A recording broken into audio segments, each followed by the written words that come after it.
लगता है मुझे आज अपनी कैंपिंग को ना कैंसिल करना पड़ेगा, क्योंकि मैं जैसे इसकी बीटिंग कर रहा हूँ उसके बाद ये पानी बन जा रहा है। तो स्नो कैंपिंग करने से पहले ना हमें बर्फ के ऊपर बीटिंग करनी पड़ती है ताकि लेवल हो जाए, वो ऊपर नीचे ना रहे। अदरवाइज अगर ऐसे हम लोग टेंट लगा देंगे ना, फिर शाम को जब टेम्परेचर डाउन होता है तो वो हार्ड हो जाती है, फिर नीचे से चुभती है, आपका टेंट फटने का डर रहता है और आपके बॉडी में भी फिर इफेक्ट कर दिया। तो इसीलिए बीटिंग कर रहा था, बीटिंग करते करते अभी वो पानी बनने लग गया। इस बार की जो स्नोफॉल हुई है पिछले बार की तरह ही काम खराब हो रहा है और टेम्परेचर अभी होगा लगभग 20 डिग्री के आसपास। वो तो आप देख रहे हो मैंने कैप नहीं पहनी है, तो इस वजह से सारी स्नो पिघल गई है। अब या तो मैं शाम होने का वेट करूं जब टेम्परेचर ड्रॉप हो और उसके बाद सेटअप लगाऊं, या फिर आज की कैंपिंग कैंसिल कर दूं। सामान मैं सारा लेके आ गया था और आज मैं मेन सेतन विलेज के अंदर ही खेत में कैंपिंग कर रहा था, क्योंकि इससे पहले आगे जहां हम लोग कैंपिंग कर रहे थे वहाँ पे सारा कीचड़ ही कीचड़ हो चुका है और लोगों ने वो ड्रिफ्ट मार मार के और गर्मी की वजह से सारी लोकेशंस खराब हो गई हैं, कहीं भी स्नो नहीं है। मुझे यहाँ खेतों में फ्रेश स्नो दिख रही थी, सोचा था यहाँ कैंपिंग करूंगा, लेकिन अब वो बीटिंग करने के बाद पिघल रही है टेम्परेचर हाई होने की वजह से। देखते हैं, अभी थोड़ा सा सनसेट होने का वेट करता हूँ। अगर ये नॉर्मल रहा तो आगे कैंपिंग शुरू करते हैं। तो देख लो, ऐसे ऐसे चैलेंजेस होते हैं हमारे स्नो कैंपिंग के। तो शुरू करते हैं आज का व्लॉग इसी चैलेंज के साथ। Welcome back to my YouTube channel, my name is Sam और आप देख रहे हैं राइडिंग।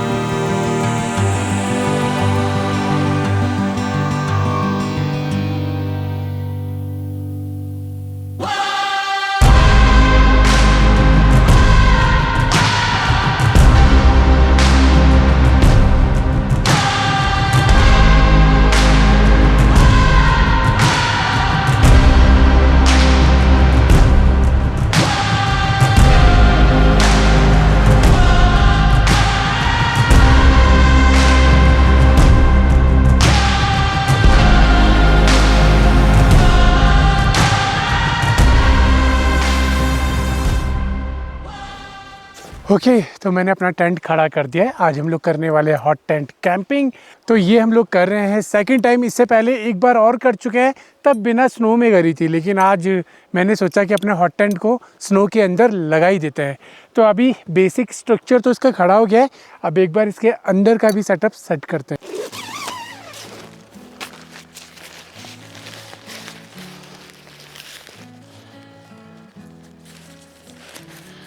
देखो, इसके अंदर ना काफ़ी सारी वैरायटीज़ आती हैं और साइजेस भी आते हैं। अब आपको पता है कि जब अपन कोई चीज़ करने की कोशिश करते हैं उस टाइम पे वो चीज़ें अवेलेबल नहीं होती है, और अब देखा जाए तो अमेज़ॉन पे भरमार पड़ी हुई है हॉट टेंट कैंप्स की, बहुत सारे ऑप्शंस अवेलेबल है। तो ये गो नेक्स्ट का टेंट लिया था मैंने और उस टाइम पे यही अवेलेबल था। बाकी एक और अवेलेबल था, लेकिन वो था 90,000 का, तो अभी उतना तो बजट नहीं था मेरा लेने का, तो मैंने ये ले लिया। अब इसे लेने का पता है क्या कमी रखी, वैसे तो बिल्कुल सही है, परफेक्ट है, इसमें कोई दिक्कत नहीं है, लेकिन इसकी हाइट कम है। इसमें हाइट कम से कम इतनी होनी चाहिए थी जिसमें मैं खड़ा हो सकूं। अब मेरे को इसमें सारा काम बैठे बैठे और लेटे लेटे करना पड़ेगा, तो अभी इसी को यूज करते हैं। बाकी अगर फ्यूचर में कभी मौका मिला तो इसको अपग्रेड करेंगे। वैसे भी मैं इसे सेकंड टाइम यूज कर रहा हूँ, वो तो आपने वीडियोस देख ही ली थी पहले। चलो, मैं चेयर इसलिए रेडी कर रहा हूँ क्योंकि बैठना पड़ेगा तो मेरे बैक पे काफी लोड आएगा, तो अपन चेयर पे बैठे बैठे सारा काम कर लेंगे।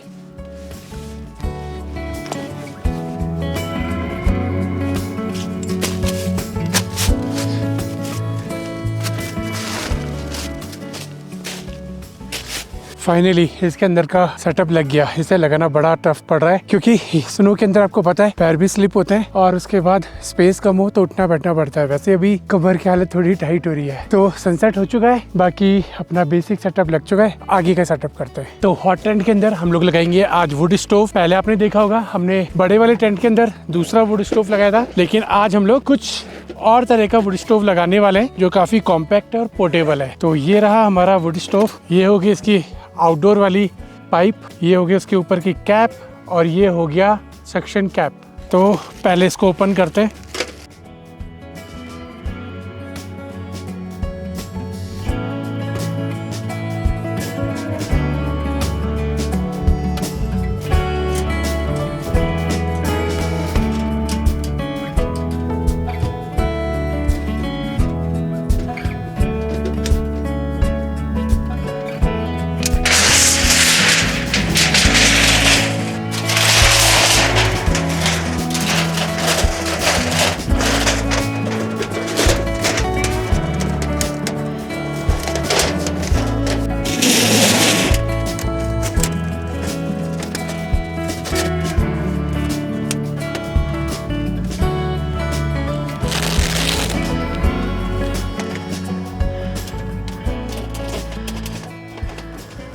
तो जैसे तैसे करके अपन ने कर लिया सेटअप। हमारा वुड स्टोव लग चुका है। लास्ट में स्क्रू की जरूरत पड़ी तो उसे मैंने टाइट कर दिया। बाकी अभी पिलो फुला रहा हूँ। अंदर का मैंने बेड सेटअप कर दिया है, बस पिलो फुलाते ही आपको दिखाता हूँ।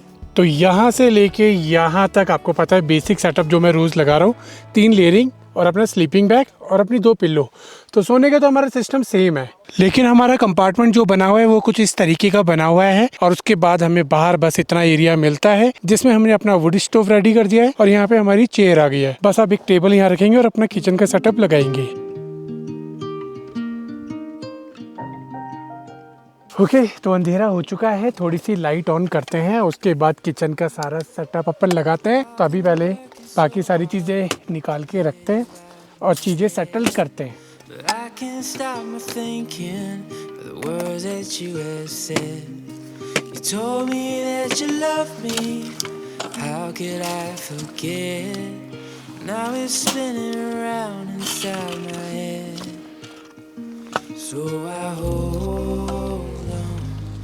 तो आज का सबसे बड़ा टास्क ना तो टेंट लगाना, ना टेंट के अंदर का सेटअप सेट करना, ना ही लकड़ियाँ लाना, ना ही सामान लाना। आज का सबसे बड़ा जो टास्क हो रहा है वो मेरा बैठना हो रहा है, क्योंकि जिस खेत के अंदर मैं कैंपिंग कर रहा हूँ उसके अंदर लेयरिंग तो है, लेकिन वो बर्फ ऐसी सॉफ्ट हो चुकी है कि बार बार इसकी लेग्स उसके अंदर घुस जा रही है और मेरा डायमेंशन बिगड़ जा रहा है और उस वजह से कमर में झटका भी आ सकता है। तो चलो अभी बाकी की चीजें तो सेटल कर ली है मैंने। अभी सबसे पहले करते हैं बॉनफायर वुड स्टोव के अंदर।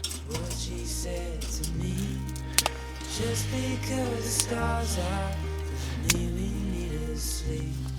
So I wrote her a love song to show her how I feel, to tell her she is all I ever need. So I hold on, however long, till we both rocking on the porch. Yeah, I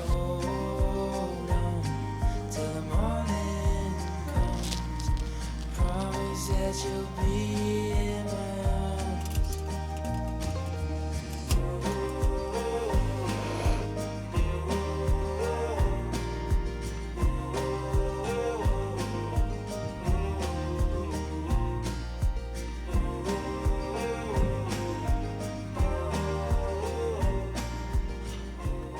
okay, तो अपनी bonfire हो गया है। इसका पीछे से level थोड़ा सा कम कर देता हूँ क्योंकि हमारे पास लकड़ियों की थोड़ी सी शॉर्टेज है। अगर लकड़ियाँ बहुत जल्दी जल गई तो फिर अपने को दिक्कत हो जाएगी। बस यही लकड़ियाँ है, क्योंकि यहाँ पे मैंने बहुत पूछा, किसी ने लकड़ी नहीं दी, बस ये थोड़ी बहुत मिली तो मैं ले आया। अब इसी में अपना डिनर कुक करेंगे।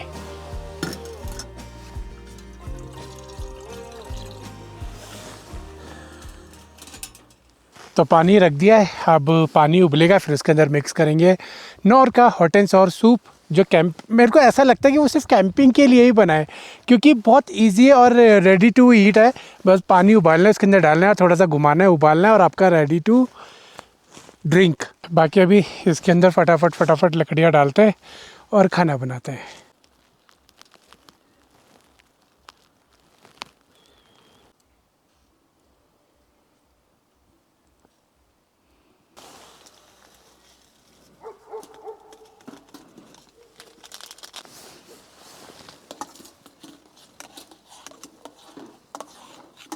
ओके, तो मैं हॉट एंड कैंपिंग के बारे में एक चीज़ बताना चाहूँगा कि इट्स टाइम टेकिंग प्रोसेस। जब तक आपके पास अच्छी लकड़ियाँ नहीं है और जब तक ये आपका वुड स्टोव प्रॉपर गर्म नहीं हो जाता है और इसको कवर अप नहीं मिल जाता है, मतलब इसको बिल्कुल कवर चाहिए, इस तरीके से हवा लगेगी तो ये वुड स्टोव आपका उस लेवल पे हीट नहीं हो पाएगा जिस लेवल पे आपका खाना कुक होगा। तो वो अभी मेरे को काफ़ी टाइम लग रहा है इसको बनने में। तो अगर कोई इस तरीके की हॉट एंड कैंपिंग करना चाह रहा है तो वो जब -डिग्री, देखो अभी टेम्परेचर कितना हो रखा है, ऑलमोस्ट हो रखा है 2-3 डिग्री के आसपास अभी टेम्परेचर है, तो लेकिन हवा चल रही है तो ये 2-3 डिग्री को माइनस में ले जा रहा है। तो इस चक्कर में अपना वुड स्टोव इतना गर्म नहीं हो पा रहा और मैं लकड़ियाँ भी इसमें कम डाल रहा हूँ। बाकी कैंपिंग बड़ी मस्त होती है। टेंट अगर बड़ा हो ना इसके अंदर तो और मज़ा आता है कैंप करने में, क्योंकि वो चारों तरफ से बंद हो जाता है और फिर उसके बाद जो हीटर बनता है ना अंदर, तो जैकेट उतारनी पड़ जाती है। तो ये वाली कैंपिंग मैं आज ना फेल मानूंगा कि ये कैंपिंग ना फेल है। इसके अंदर ये आज सक्सेसफुली कैंपिंग नहीं है। तो मैं हो सकता है कि खाना बनाने के बाद, खाना खाने के बाद इसको पैकअप कर लूँ, क्योंकि इसके अंदर सोया नहीं जाएगा। हवा जिस हिसाब से चल रही है ये भाई साहब चलेंगे नहीं और हीटर अभी मेरे पास है नहीं। तो रात में इस टेम्परेचर में ये सरवाइव करना थोड़ा मुश्किल हो जाएगा। देखो रियलिटी बता रहा हूँ, मैं चाहूँ तो आपको धोखा झूठ भी बोल सकता हूँ, नहीं जी मैं सो गया जी, ऐसा हो गया जी, वैसा हो गया। इससे पहले भी देखो जंगल में ही सो के आया हूँ तो कोई दिक्कत नहीं थी, लेकिन आज थोड़ी प्रॉब्लम हो रही है मुझे। चलो हमारा ऑलमोस्ट सूप उबल गया है तो इसको पीते हैं। बाकी बर्तन मैंने आज बहुत अच्छे से क्लीन किए थे, क्योंकि आपको पता है दो तीन दिन से अपन ने यूज़ कर रहे हैं, तो फिर उसके बाद मामला बिगड़ जाता है। एकदम बढ़िया हो गया, गाढ़ा हो गया। इसके अंदर अभी पानी डाल देता हूँ ताकि हाथ ये क्लीन भी हो जाए। चलो जितना भी हो रहा है अभी मज़ा आ रहा है। बाकी गर्मा गर्म सूप पीते हैं।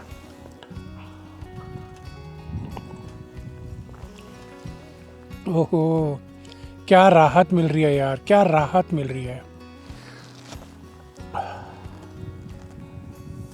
ओके तो मैंने तो आपको स्टार्टिंग में बोल ही दिया था कि आज आपको एक ही फ्रेम देखने के लिए बार बार मिलेगा, क्योंकि उठना बैठना बहुत ज़्यादा परेशानी वाला हो रहा है। लेकिन इसमें से जो हीट आ रही है ना, ओह क्या कोजीनेस आ रहा है, मज़ा आ रहा है। बस अपने पास ना लकड़ियाँ कम पड़ गई। अगर लकड़ियाँ अपने पास अच्छी खासी होती है ना, जैसे मैं लेके आता हूँ ऑफिस जब खत्म हो जाती है और बीच में मैं कहीं से भी रिफिल कर लेता हूँ, पैसे दे के मिल जाती है तो बात लगता है। एक्चुअली ये प्लेस ना काफ़ी हाइट पे है और यहाँ पे टैक्सी का आना ही 5,000 रुपये मिनिमम रेट है, तो सामान ऊपर लेके आना वो बहुत ज़्यादा एक्सपेंसिव पड़ता है। तो इसीलिए सर्दी वाला माहौल है तो कोई भी अभी लकड़ी देने के लिए रेडी नहीं हो रहा है, क्योंकि एक बार स्नो पड़ गई और नीचे से ऊपर ट्रक आ नहीं पाया तो फिर मामला खराब हो जाएगा। तो चलो कोई बात नहीं, अब मेरे लिए आगे के लिए ये सबक हो गया कि मुझे यहाँ आना है तो कैसे आना है और किस तरीके से आना है। यू नो हर बार आपको कुछ ना कुछ सीखने के लिए मिलता है, तो मुझे इस बार ये सीखने के लिए मिल गया। बाकी तो कैंपिंग करने में तो मजा आ रहा है यहाँ पे, और आज हमारी लास्ट नाइट है यहाँ पे। कल हम लोग यहाँ से घर के लिए निकलेंगे। चलो जी, हमारा बर्तन भी क्लीन हो गया ऑलमोस्ट। अब हम लोग करते हैं आगे का प्रोसेस चालू।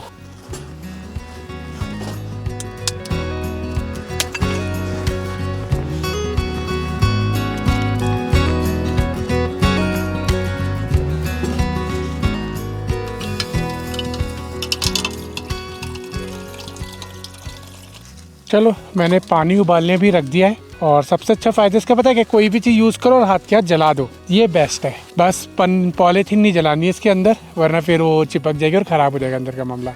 और फिर आपको पता है पोल्यूशन भी होता है पॉलीथीन जलाने से। बाकी अभी अपन टमाटर प्याज काटते हैं और डिनर की तैयारी शुरू करते हैं। आज की कैंपिंग बहुत ही ज़्यादा अजीब हो रही है। चलो एक्सपीरियंस मिलना ज़रूरी है लाइफ में, अदरवाइज आपको पता है फिर दिमाग में तो इमेजिनेशन कुछ भी हो जाती है, लेकिन उसके बाद जब रियलिटी में जाते हैं ना तो कुछ और निकलते तो डिसअपॉइंटेड होता है। तो अच्छा हुआ मैंने इसे लास्ट डे के लिए रखी थी इस कैंपिंग को, और एक ऐसे पॉइंट पे जहाँ पे मेरे को कोई दिक्कत ना हो। अगर दिक्कत हो तो मैं उसको रैप अप कर सकूँ। आज कोई फैंसी तरीका नहीं है, सिंपल तरीके से मैं प्याज काटूंगा। आज रॉ वाली मतलब बेसिक बिल्कुल देसी वाली टाइप की मैं कैंपिंग आपको दिखा रहा हूँ, वो तो आपको लग ही गया होगा।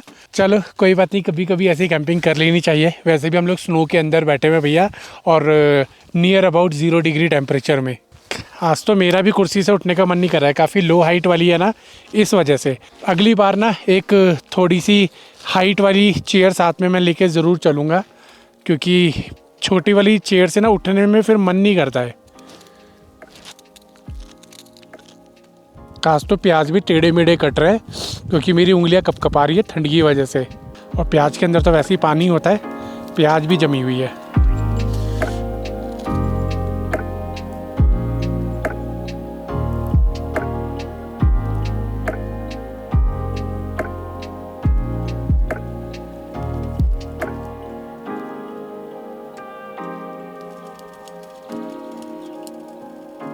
तो लगता है हमारा तेल हो गया है, तो डालते हैं इसके अंदर तेज पत्ता, 2 हरी इलायची, थोड़ी सी काली मिर्च, और साथ में धनिया और जीरा, प्याज।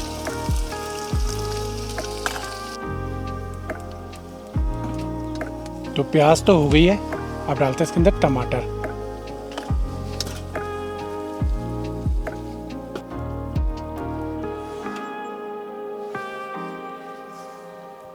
तो लगभग हमारे टमाटर प्याज भुन गए हैं। अब इसमें डालते हैं नमक स्वाद अनुसार, अब डालते हैं धनिया, हल्दी, लाल मिर्च एंड चिकन मसाला टेस्ट के लिए। ये तो जम गए भाई साहब।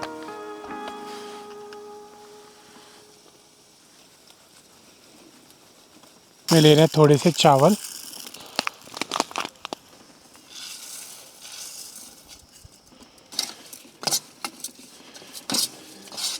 लकड़ी तो ऐसे ख़त्म हो रही है बिल्कुल दबा के, और मेरा अंदाज़ा बिल्कुल सही था कि जितनी लकड़ी है हमारे पास उसमें मुश्किल से भी शायद हमारा खाना बनेगा। और देख लो अब हमारे पास सिर्फ यही लकड़ियाँ बची हैं जिसमें हमें पूरा खाना बनाना है। बाकी मैंने इधर छोटा सा गैस स्टोव लगाया हुआ है जिसके अंदर मैंने एग बॉइल्ड होने के लिए रखे हुए हैं, ताकि जब ये हमारे रेडी हो जाएंगे तो फिर हम लोग इसको बढ़िया से मिक्स कर देंगे।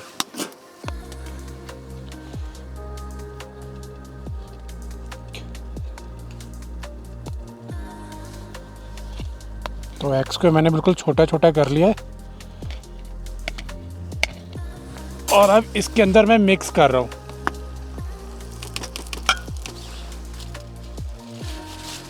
चलो जी, मुझे तो लग रहा था कि हमारा खाना नहीं बनेगा, और नहीं भी बनता अगर मैं गैस स्टोव यूज़ नहीं करता एग उबालने के लिए, इसके भरोसे रहता तो एग्स उबल नहीं पाते। तो एग्स हमारे उबल गए और काम हो गया हमारा सही। बाकी ये मैंने गेट खोला हुआ है ताकि ज़्यादा ऑक्सीजन अंदर जाए और जल्दी जल्दी ये लकड़ी बर्न हो जाए। चलो जी, निकालते हैं अभी।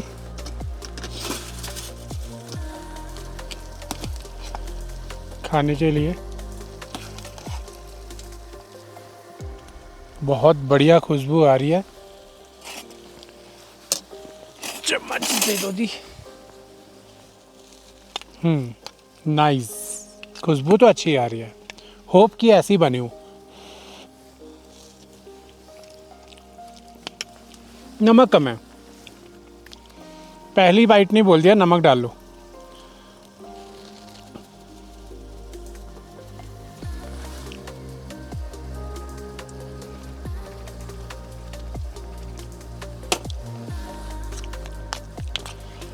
अगर नमक ना होना तो फिर कोई किसी भी इंग्रेडिएंट का टेस्ट नहीं आता है, पता है।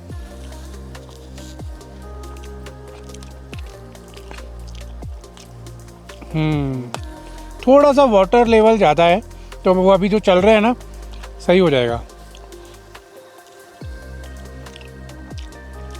ओए होए, मज़ा आ गया, गर्मा गर्म।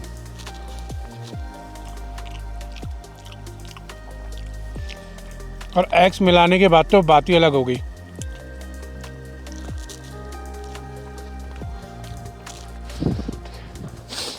ओके गाइस, तो अभी रात के लगभग हो गए हैं 10 और खाना पीना खा लिया है। बड़ा मज़ा आया खाना बनाने में। आज बहुत ज़्यादा स्ट्रगल हुआ है, और आज की कैंपिंग में ना मतलब मैं क्या बताऊं, एक वाइब नहीं आई, एक जो रिलैक्सिंग वाली वाइब होती है ना वो नहीं आई। आज मैं बहुत ज़्यादा डिस्कम्फर्ट रहा हूँ। और अभी देख रहे हो, अभी टेम्परेचर ऑलमोस्ट 0 डिग्री के पास पहुँचने वाला है और हवा चल रही है काफ़ी तेज़। तो सोच लो क्या बर्फीली हवा लग रही होगी इस टाइम पे। मेरी बैंड बज रही है और हमारे पास लकड़ियाँ भी ख़त्म हो चुकी हैं और हीटर भी नहीं है। तो आज मेरा मन नहीं कर रहा कि मैं आज नाइट स्टे करूं, और वैसे भी मैं सेथन विलेज के अंदर ही हूँ तो मैं वापस जा सकता हूँ। तो पैकअप करने में मेरे को लगभग लगेगा 1 घंटे के आसपास। तो 11 बजे के आसपास मैं यहाँ से निकल जाऊँगा और विलेज के अंदर ही हूँ।